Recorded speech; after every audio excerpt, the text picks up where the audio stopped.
On August 31st, 1997, the world lost its beloved princess, known as the People's Princess. Throughout her life and even after her tragic death, Princess Diana remained forever in the hearts and minds of her closest confidants. One of them has finally broken his silence about how she lost her life. Colin Tabot was more than just Diana's personal driver. He was one of her best friends and one of the few people who truly knew what happened on that fateful night in 1997. He not only revealed what happened in the days following her fatal accident, but also exposed shocking secrets. What surprising revelations did Colin make? And why did he wait decades after her death to speak about the accident on a live television program? Make yourself comfortable because you are about to hear the most shocking information you have ever heard. What happened that night? Almost 30 years ago, Princess Diana died in a car crash in Paris. Among the many people who were inconsolable at her death was her favorite driver, Colin Tabot. Colin recently appeared on a talk show hosted by Kate and Ben. During the interview, Colin struggled to hold back his tears as he spoke about the tragic events following Diana's car accident. The presenters could tell that he had been haunted by an overwhelming sense of responsibility and guilt of not being a danger himself since her tragic death. At the beginning, Colin recounted how he learned of the accident. He was lying in bed with his wife when the phone rang. His wife answered the call, and at first it seemed like an ordinary conversation, but then the tone changed, becoming deadly serious. Without a word, his wife handed him the receiver and immediately told him to sit up and take the call. Before we reveal what happened during that single phone call, Collins lets us reflect on decades of grief over how Princess Diana really died. Princess Diana lost her life in a car crash in the Pont de l'Alma tunnel in Paris on August 31, 1997. The tragic event occurred when the driver tried to escape the paparazzi. Along with Diana, her companion Dodi Fayed and her driver Henry Paul, who also worked as head of security at the Ritz Paris Hotel, died. However, there was one survivor, Trevor Rees-Jones, who was employed as a bodyguard by Dodi's father, Mohammed Al-Fayed. Trevor suffered a severe head injury but survived the crash. Diana's funeral took place on September 6, 1997, and it was one that would be remembered. The whole world was interested and talked about it. In the United Kingdom, the funeral was televised and reached a peak viewership of 32.1 million people, making it one of the most watched events in British television history. In the United States, television viewership peaked at 50 million. The funeral was broadcast in over 200 countries and watched by an estimated 2.5 billion people worldwide. Princess Diana was a very popular royal figure, and her unexpected death prompted statements from leading figures around the world. Many people shared touching tributes expressing their grief and admiration. For many months, countless people visited Kensington Palace, leaving flowers, candles, cards, and personal messages. These tributes showed just how much Diana meant to so many people. On August 31st, 1997, her coffin draped with the royal standard was brought from Paris to London. Charles, her former husband, and her two sisters accompanied the coffin. In London, Diana's coffin was first taken to a private funeral home. It was then transferred to the Chapel Royal at St. James's Palace. This journey marked the beginning of a period of public mourning and remembrance. That wasn't all. On September 5th, Queen Elizabeth II honored Diana with a televised speech. The following day, September 6, Diana's funeral took place at Westminster Abbey. Her sons walked behind her coffin in the funeral procession. They were accompanied by the Prince of Wales, the Duke of Edinburgh, Diana's brother Lord Spencer, and representatives of some of her charities. During the service, Lord Spencer spoke about his sister, saying that in her final year, she had shown she didn't need a royal title to create her own kind of magic. Elton John performed "Candle in the Wind" in 1997, a special version of his song rewritten in Diana's honor. This performance was unique as it was the only time he ever sang this version live. The single, released later in 1997, raised money for Diana's charities through worldwide sales. Since the day of her death, many theories have surfaced about Diana's accident, and some of them are quite astonishing. Both British and French investigations confirmed that Diana's death, as reported in the media, resulted from a car accident in Paris. In 1999, a French inquest concluded that Diana died as a result of the crash. The French investigator, Judge Hervé Stéphane, determined that the paparazzi were not close to the Mercedes S280 when it crashed and were not responsible for manslaughter. However, a British inquest in 2008 found that Diana's death was caused by unlawful killing due to the actions of the driver Henry Paul and the paparazzi who were pursuing the car. The jury also mentioned that the failure to wear seatbelts and the car crashing into a pillar in the Pont de l'Alma tunnel, rather than something else, contributed to the deaths. Many people have questioned the official account of Diana's death. One of the most prominent critics was the British tabloid newspaper, the Daily Express. Another was Mohammed Al-Fayed, an Egyptian businessman whose son Dodi was Diana's partner and also died in the crash. In 2003, Paul Burrell revealed a note Diana's butler claimed to have written to her in 1993. In this note, Diana allegedly said that her husband was planning a car crash to inflict a severe head injury on her so he could remarry her. Reports indicate that Diana expressed similar fears to her lawyer, Lord Mishkin, in October 1995. She said reliable sources had informed her that both she and Camilla would be removed so that Charles could marry Tiggy Legeberg. At the time, the Church of England did not permit divorced people to remarry, a rule that remained in place until a synod in 2002. In 2004, the Metropolitan Police formed a special investigative team called Operation Paget to examine the numerous conspiracy theories surrounding Diana's death. This team, led by Commissioner John Stevens, focused on 175 different conspiracy theories put forward by Mohammed Al-Fayed. During the investigation, Charles was summoned as a witness in 2005. He stated that he knew nothing about the note Diana had written in 1995 and could not understand why she felt the way she did. Throughout the inquest, Al-Fayed consistently pursued the idea that there was a conspiracy behind the crash. He was firmly convinced that his son Dodi and Diana had been murdered. Now back to the phone call that left Colin speechless. Back in England, a colleague from Balmoral was on the other end of the line. This colleague told Colin that Princess Diana had been injured in a car accident and suggested that Colin turn on the television to see what had happened. Colin did as he was told and turned on the television. What he saw on the screen was devastating news about the accident. The shock of what he saw hit him very hard. He quickly got dressed and set off for Kensington Palace. As he drove there, Colin felt a mixture of strong emotions. He was shocked and deeply hurt by the news. He also felt helpless because he could do nothing to change what had happened. When Colin arrived at Kensington Palace, he was confronted with the full reality of the tragedy. Princess Diana's condition was worse than he could have imagined, and what he saw was heartbreaking. The conversation on the talk show became more emotional as Colin continued to share his memories of that night. He spoke about the moment he truly realized how serious Princess Diana's condition was. It was obvious that the events of that night had a profound impact on him, and the guilt and responsibility he felt had stayed with him for years. The interview was a very emotional experience for Colin. He described how the news of the accident in the middle of the night turned an ordinary evening into a nightmare. The gravity of the situation hit him as he watched the news on television, and the urgency of reaching Kensington Palace overwhelmed him. As he spoke, it became clear that the fact that he couldn't prevent the tragedy weighed heavily on Colin. The presenters, Kate and Ben, listened with compassion and understanding. They asked sensitive questions to help Colin share his story.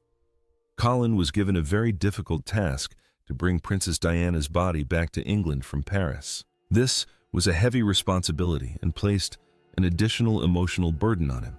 He had to remain strong and focused, even though he was overwhelmed with grief. When Colin arrived in Paris, the scene was utter chaos. The media frenzy was insane. Reporters and photographers were everywhere, all trying to catch a glimpse of the tragic story. It was difficult to move through the crowd in the chaos. The media attention made everything even more difficult. Seeing Princess Diana's body in the morgue was one of the hardest moments for Colin. The reality of her death hit him with full force. It was a heartbreaking experience he could barely describe. He felt immense sadness and a profound sense of loss. Seeing her there lifeless stood in stark contrast to the vibrant and compassionate person he had known. Colin had to keep his composure and emotions in check despite the overwhelming feelings. He knew he had a duty to fulfill and wanted to honor Princess Diana's memory in the best possible way. Bringing her body back to England was one way to show her respect and love. It was a difficult journey, but something he had to do. As Colin made preparations to bring back Princess Diana's body, he encountered many problems. Firstly, the logistical challenges were complicated, and the pressure from the media didn't make things any easier. Despite the difficulties, Colin remained determined to fulfill his duty with dignity and care. Throughout this process, Colin felt the support of those around him. Many people loved and respected Princess Diana, and they came together to help in every way they could. This sense of community and shared grief offered a small comfort in such a dark time. The return journey to England was the worst of all. Colin traveled with Princess Diana's body and felt the weight of responsibility on his shoulders. Upon arriving in England, the reality of Princess Diana's death became even more apparent. The entire nation was in mourning, but Colin's task was not yet complete. There were still many things to do to prepare for Princess Diana's final farewell. He continued to work diligently, ensuring that everything was handled with the utmost respect and care. The following days were filled with moments of reflection, sadness, and a strong desire to honor Princess Diana's legacy. For Colin, Paris was a city of challenges, not love, during this difficult time. The city, normally so vibrant and full of life, now felt alien and overwhelming. The first challenge Colin faced was the language barrier. Although Paris is a global city, not everyone speaks fluent English, and Colin found it difficult to communicate effectively with the French medical staff and officials. Every conversation seemed to require additional effort, which only increased his stress. Fortunately, Colin wasn't alone in his struggles amidst the language barrier. His wife was by his side, offering him much-needed emotional support. Her presence was a source of comfort amidst the chaos. She offered him a steady hand and constantly calmed his nerves. Her ability to remain composed and supportive gave Colin strength when he felt overwhelmed. Colin also received help from a military attaché. This person acted as an intermediary, helping Colin understand the necessary procedures and overcome the bureaucratic and logistical challenges. The attaché's presence was very helpful, as it ensured that Colin could concentrate on his duties without getting bogged down in administrative complications. The scene at the hospital where Princess Diana was taken was unforgettable. Colin described it vividly, saying the hospital was buzzing with activity. Doctors and nurses were doing everything they could to help, but you could see their urgency to get things right as quickly as possible. Officials from France and the United Kingdom were present. These officials were there to monitor the situation, ensure that the correct protocols were followed, and provide support where needed. Members of the public also gathered at the hospital. These were ordinary people who had come to pay their respects and show their support. Their faces reflected the shock and grief they all felt. Some prayed silently, others wept openly. Colin found himself at the center of this storm. Seeing Princess Diana's body in the hospital morgue was an experience he would never forget.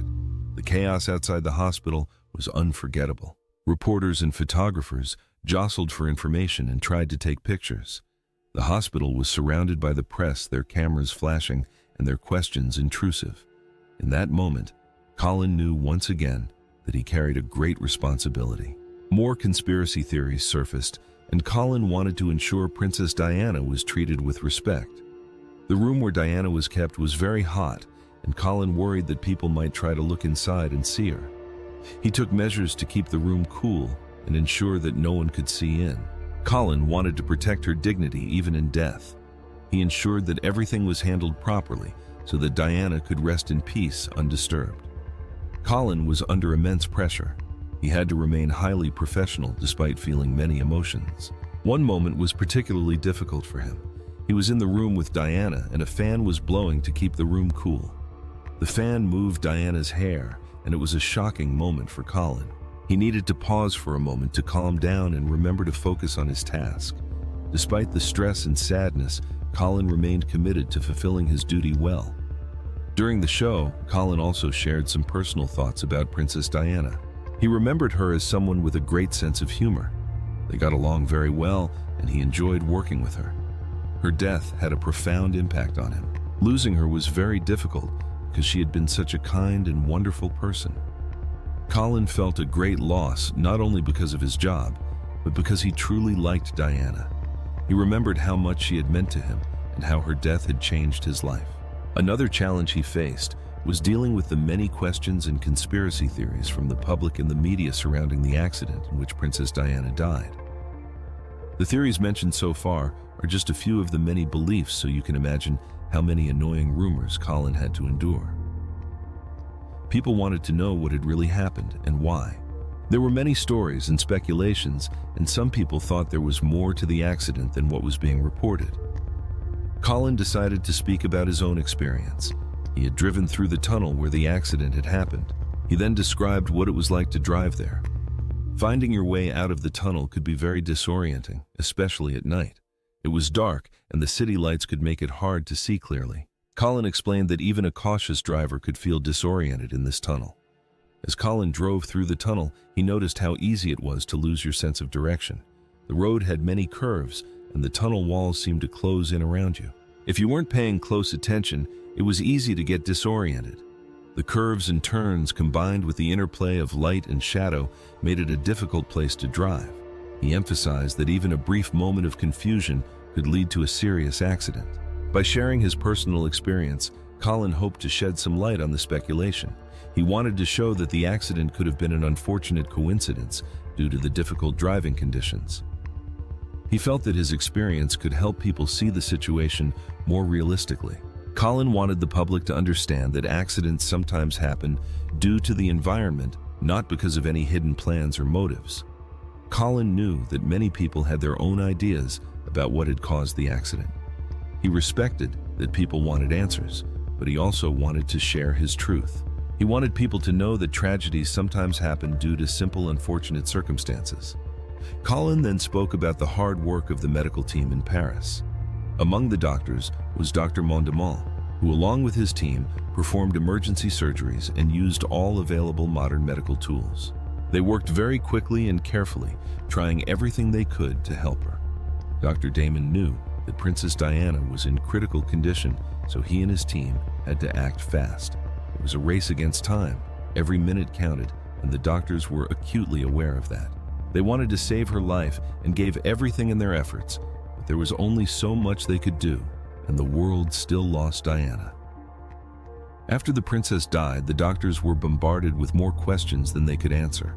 People wanted to know if more could have been done. Dr. Damon and his team felt the weight of this ordeal. They had worked so hard, yet were still being blamed by some. This was very difficult for them because they had tried everything. Just like Colin, Dr. Damon is still haunted by the night Diana died.